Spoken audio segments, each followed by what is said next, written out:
Hello and welcome everybody to another episode of Strick and Roll. I'm your host, Shwin. This is episode 39.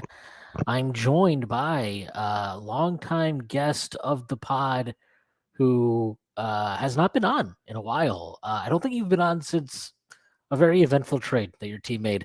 And we will probably talk about that. But his name is Jack Borman. That is at JR Borman 13. Jack, how are you doing today? I'm good. I'm good. I'm happy to be here. Happy to see you, and happy to bear witness to a rant that's a year in the making. It sounds like so. Yeah, we'll talk, we'll rant, we'll rave. It'll be a great time. But before we get started with that, I have to make a few announcements. The first being that the Strickland has an Instagram. Check that out. That is at thestrick.land on Instagram. You can follow us on there. We are posting all kinds of new content. Strickland also has a YouTube channel where you may be watching this podcast. If you are, please hit like and then subscribe to the channel if you haven't already done so. That would be a huge help to us. The Strickland also has merchandise, which you can find on our website. There are t-shirts, there are sweatshirts, there are hats, water bottles, even coffee mugs, plenty of things on there. So give that, check that out. And then finally, the Strickland has a Patreon, which you can subscribe to. There are a number of different tiers. There is a $6 tier that gets you access to Pod Strickland, the podcast that I host every Friday with Prez. You also get access to the Strickland Mailbag, hosted by Andrew Steele, a.k.a. Doug, a.k.a. the Doug Bag, alongside Dallas Amico. That comes out every other week. You also get access to the Strickland Discord, where the conversation never stops. There are further tiers. There's a $9 tier that gets you access to Strick and Roll, this podcast that I host solo, where I get to rant and rave about the Knicks even more.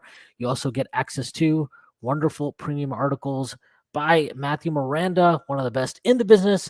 There are further tiers. There's a $15 tier, $30 tier, $50 tier, and $100 tier. Those come with a variety of additional benefits like listening in on pod recordings, merchandise discounts, and even potentially co-hosting a podcast alongside yours truly one day, whether you choose to subscribe or not. None of this would be possible without you. And before we get started, none of this would be possible without Bet Online. Bet Online is your number one source for all your championship finals info, stats, news, and scores. Get the latest odds and lines and the latest matchup reports for this year's NBA and Stanley Cup finals. BetOnline is your sports intel headquarters this season, as we have you covered for all your insider sports wagering needs, from basketball and hockey to MLB, UFC, and boxing. The fastest and easiest way to get your betting info, including live betting options and your favorite casino and card games available to play right from your home. Get into the action today. Head to the website or use your mobile device to join, and be sure to use our promo code BLEAV, BLEAV, to receive your 50% bonus on your first deposit. Bet Online, where the game starts. And now we will talk about basketball. I know, the NBA finals are going on, and the Denver Nuggets won last night. They won game 3 powered behind a 30-20-10 triple-double by Nikola Jokic and 30-10-10 triple-double by Jamal Murray. And I think they're an interesting team to mention because one man, his name is Tim Connelly. He came from one said Denver Nuggets organization and joined the Minnesota Timberwolves organization as the president of basketball operations. He was paid handsomely for this, and the results early his first year have been mixed. So I guess, now that you've had a full year of the Tim Connelly experience, what are your thoughts on Tim Connelly and the job he's done so far? My thoughts are that I can't lose, really. Jimmy Butler wins a ring, or Tim Connelly is an NBA champion. So I'm in a great spot right now. I don't know about you. So I'm ready to spin zone anything, any which way I choose, which is fantastic. Timberwolves fans were since our team never wins anything, we've just gotten so good at spin zoning former players, how Oh yeah, players and executives did before they got here into replacing our success, which is that's right. great. It's So, right in my I'm a wheelhouse too. I'm a seasoned vet, honestly, but yeah, I mean, I think obviously it just is tougher now to look back and evaluate that deal solely because of the CBA changes, right? Like I think it's pretty easy to say, like if we were at a bar with Tim right now, I think you know he'd probably say like, we had no idea that this was going to come, and we probably don't make that move knowing what we know now about the new CBA, which honestly, makes it an even worse trade. And that's obviously not anybody in the front office's fault. There was no way anybody could have known what was going to happen, but objectively, like, it does make things look worse because the future flexibility that this team has financially and in terms of team building resources is pretty strained. Um, and and the worst part about all of that is that the Timberwolves now are going to have to make a decision in the next 12 months of whether or not they want to break up the target centers, the Northern Heights, the insert corny nickname for two guys here. And the really crummy part about it is just like there wasn't really that much of a sample size to go off of. Like Carl has been an incredibly durable player throughout his career and had a really freak fluke injury, missed 52 games, I think it was. And the team looked really, really strong down the stretch once Carl came back, and that was with Carl not being anywhere close to 100%. And I thought those two both really gave it everything they had in that Western Conference or the Western what I think now is really the Western Conference Finals since the Timberwolves low-key gave Denver their best shot out of any teams that they've seen in the Western Conference playoffs. But yeah, I just think that whatever decision you're making, you're basing it off of an extremely small sample size. And if they do run it back for another year, they're just going to have no leverage if the salary cap doesn't jump to a point where it's feasible for them to, keep the core four of those two and Ant and Jaden together beyond next season, because everybody's going to know like they got to break it up. And getting 2 first-round picks for Carl becomes 1 or none, because they just won't have any leverage, and that's just an unfortunate reality of where things are at. And when you're facing a CBA that really restricts having stars in your team, and you're going to be the only team that has 3 max players currently projected on their roster for 24-25, you kind of bear the brunt of what was intended to really restrict Steve Ballmer and Joe Lacob, has made its way down to the other big market of Minneapolis. So we're just trying to figure it out right now. I want to go back a little bit. So obviously last year the Timberwolves they had the first round exit. The promising season, a fun season. Losing 6 games to Memphis, a series they easily could have won, probably should have won maybe. And then, new ownership comes in kind of all the way at that point in the offseason. Was it Tim Laurie and our Mark favorite A-Rod. Yeah, Mark Laurie and our favorite son here, Alex Rodriguez, Prince of New York City. But then they make this Gobert trade, and obviously they bring in Tim Connelly before that. Then they make the Gobert trade, and I guess my question is, like, I don't like.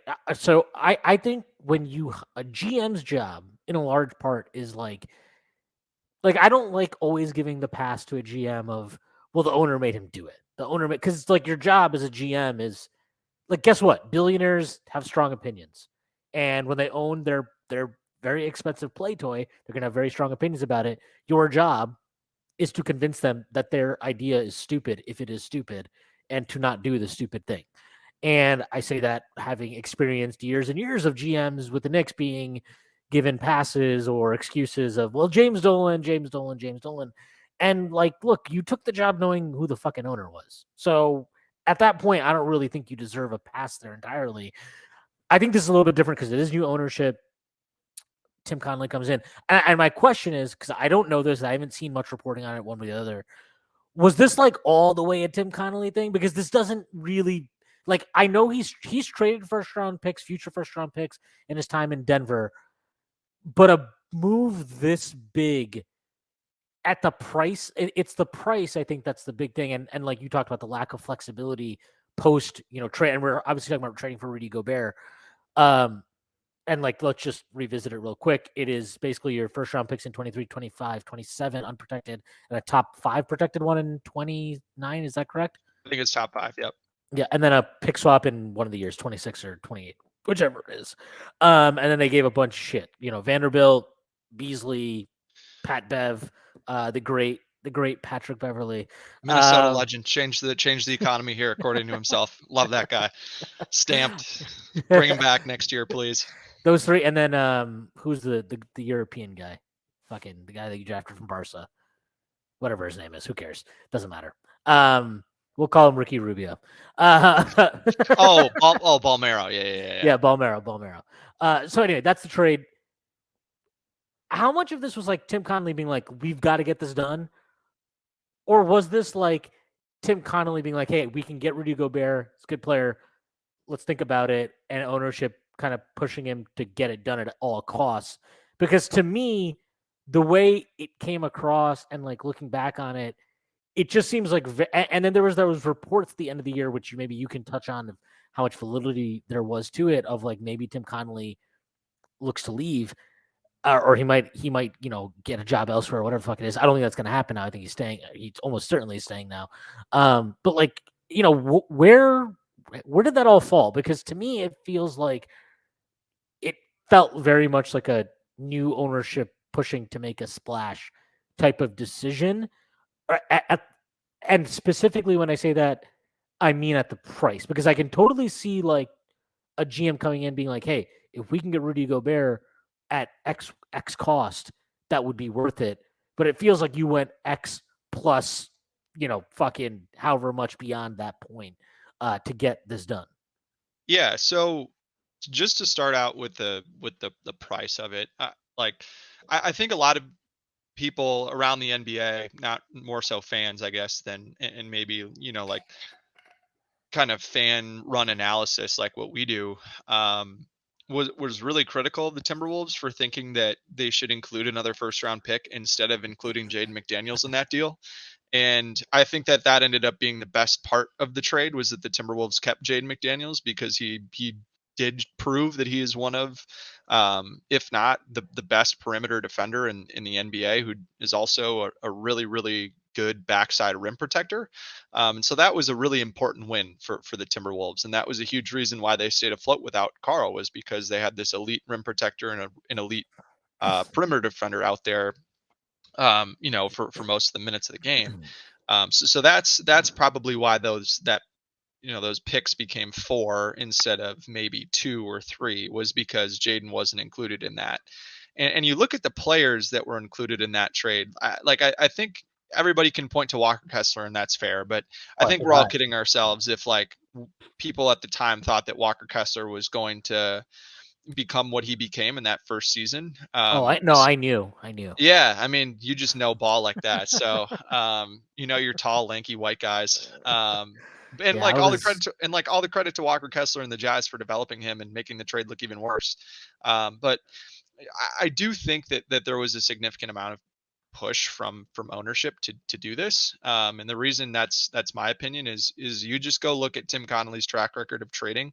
Like, the most aggressive trade he ever made was the Aaron Gordon deal, which was RJ Hampton, a first round pick, out of the and league right now, by the way, and Gary Harris. And Gary Harris has been injured a bunch since getting traded to Orlando, and that trade's obviously been a huge win for them. And that was like the most aggressive thing that they did while he was there.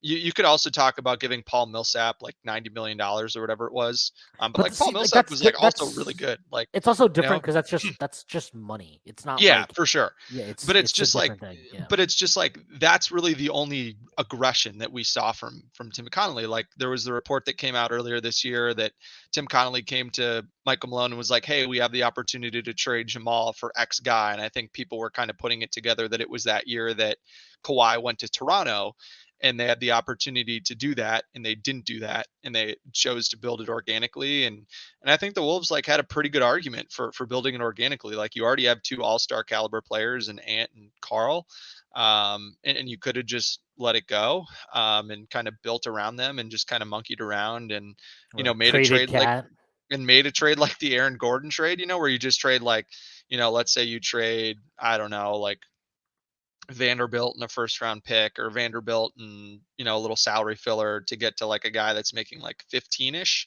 a year or something I like mean, that. just look at the trade like the Knicks made to get Josh Hart. Like Exactly. you can make Yeah. it. You can have a bunch of those moves at your disposal. And totally help them probably win another 3, 4, 5 games that they wouldn't have won Yeah. had Josh Hart not been there. And Yeah, I think or even what like Boston did last offseason, right? Where they basically cobbled together a bunch of salaries, threw in a first round pick, and got Brogdon. Like for sure.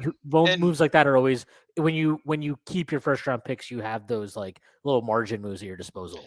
for sure. And I think that if it was just Tim Connelly being involved in that, I would think that he would have liked to do that, just because if you're coming in as a new head of the front office, like you probably don't want to do anything that's going to start your clock immediately from day one. And that this isn't to say that Tim Connelly like did not want to do this at all. I can't speak to that. I'm sure that there was some level of excitement from him about being able to put together an experiment that no one else has really tried in this modern NBA, as everybody's kind of trending in the opposite direction right now.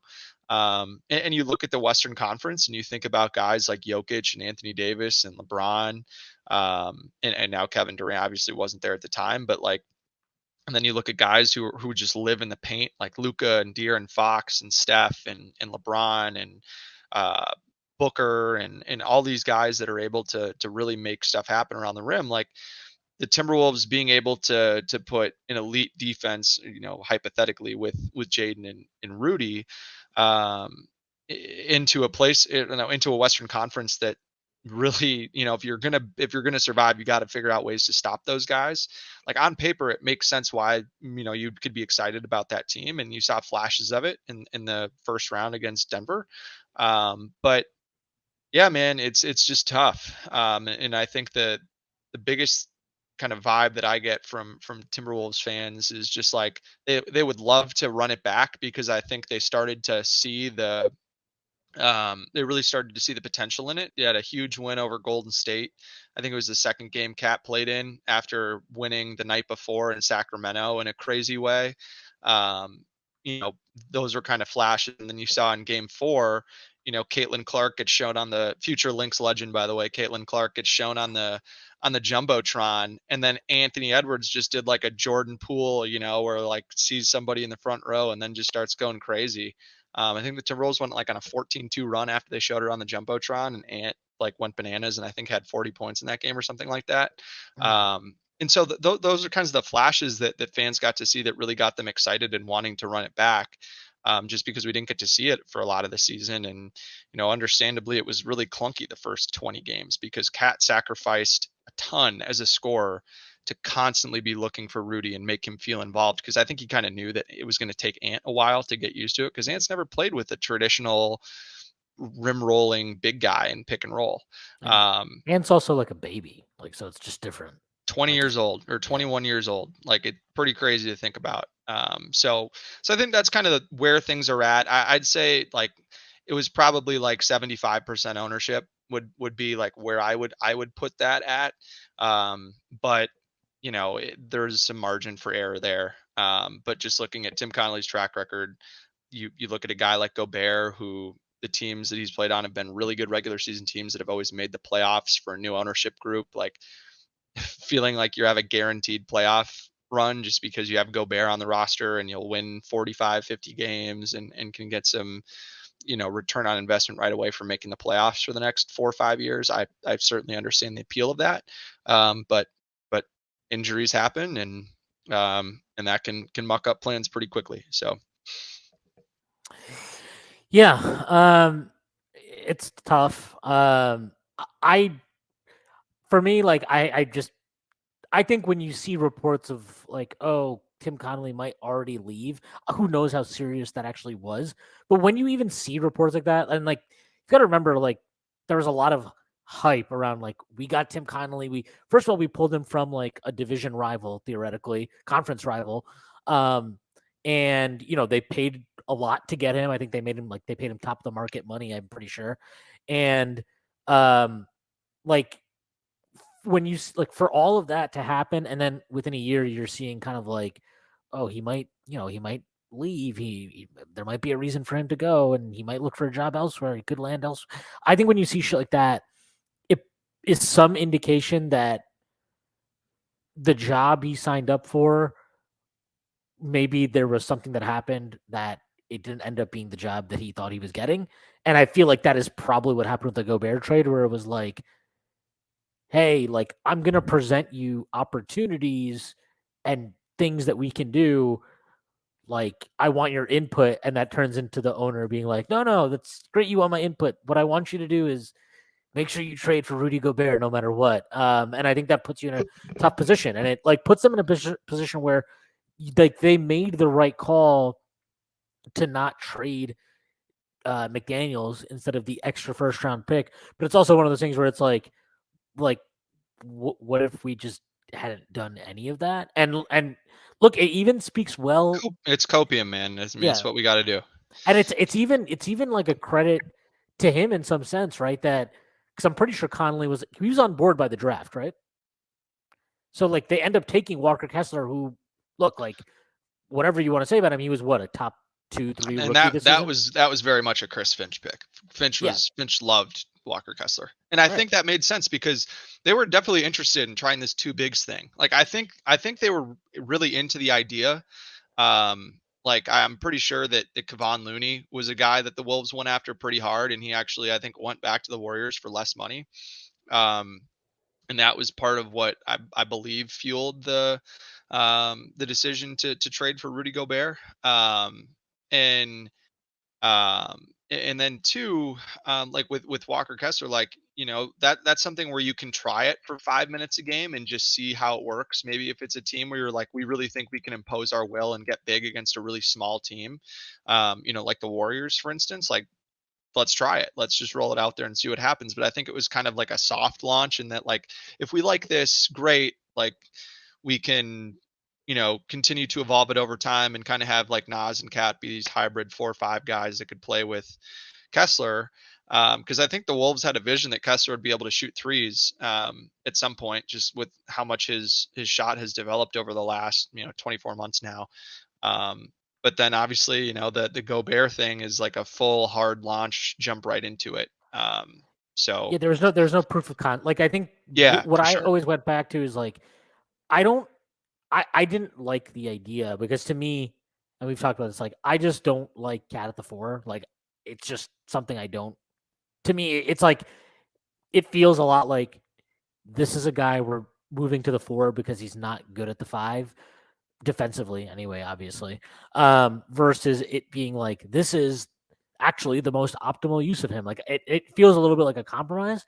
But if you were gonna do it, like if you needed to do a proof of concept before you went all in on somebody, and especially given like Gobert he's not some like versatile offensive piece, right? Like there's a couple of things you can do with him, and so when you're committing all into this concept, it's not like, oh well we're gonna try this thing with Gobert, and then, you know, if he can't make it work inside, we can space him out. And like that's not how it is. Like Gobert has to be inside, and so it makes you have to commit to this very specific vision right off the bat.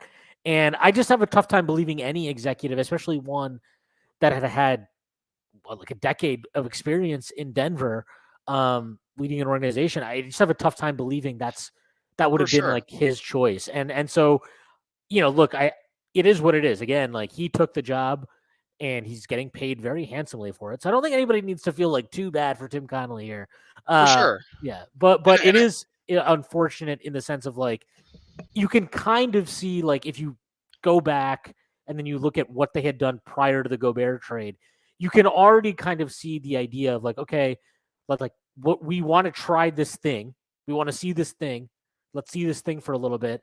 And then in the meantime, like we'll run back the rest of our team, but we also have the opportunity, like, hey, like who knows what the fuck Jaden McDaniels, who knows what like Malik Beasley and a first round pick could have fetched you last year in the summer. Hell, it might have gotten you Malcolm Brogdon, right? His value is a lot higher than what it is now, and like what it was this season. Yeah, maybe maybe it gets you Malcolm Brogdon straight up. Who the fuck knows? Like, but there are all these guys. Obviously, you go back and look at all the players that moved around last offseason. There are all these guys that could have theoretically helped them or would have been available to them that they just obviously didn't get the opportunity to even go in on because of the Gobert trade. And it's just a very and even I mean, it's funny like thinking about it this way too. Is I don't really have a strong thought on this because I don't think either of these players is worth the type of price that was paid. But what if they had gone all in on Donovan Mitchell instead of Rudy Gobert? Like that would be a very interesting team. I mean, you'd probably play negative defense, but your offense would be fucking phenomenal. It'd just be Jaden McDaniels and Walker Kessler trying to hold the fort together. But it's just it's just there are all these opportunities obviously that come up, and you don't have the opportunity to go in to even explore them because right off the bat you're like, well, we don't have anything to do. Like we don't have And I these think that chances. pissed a lot of fans off because one, Timberwolves fans really did not like Rudy Gobert. Like Rudy Gobert pretty much injured Karl Anthony Towns the the COVID season. Like he went up for a layup and Rudy armbarred him as he was kind of coming across the lane, and he was in the air, and when you get armbarred and you kind of it's your natural body reaction to just kind of flail a little bit, landed on his wrist and broke his wrist. So a lot of fans didn't like him. And then you throw in the fact that a lot of his likes on Twitter are pretty out there takes on society and life, and Minneapolis is an incredibly liberal place. I don't think that earned him any favors with the fan base either. And two, the hope and promise of something that's greater tomorrow of the Timberwolves last season, where you're like, this was fun as hell, and we're pissed that we blew this series after leading 80% of the minutes or whatever it was. But it's at least we have all this future financial flexibility, so we can go do something fun the next 4 years. And I just don't think trading what they traded for Rudy Gobert was the fan base's idea of fun. So when there were games when Rudy didn't play well or the team didn't play well and they lost and they didn't have Karl and they don't have all these picks and they're struggling, and everybody was like, well, the team promised me 50 wins and a playoff appearance, because that was pretty much how this whole thing was marketed. They had every right to be pissed off, and they booed this team a ton.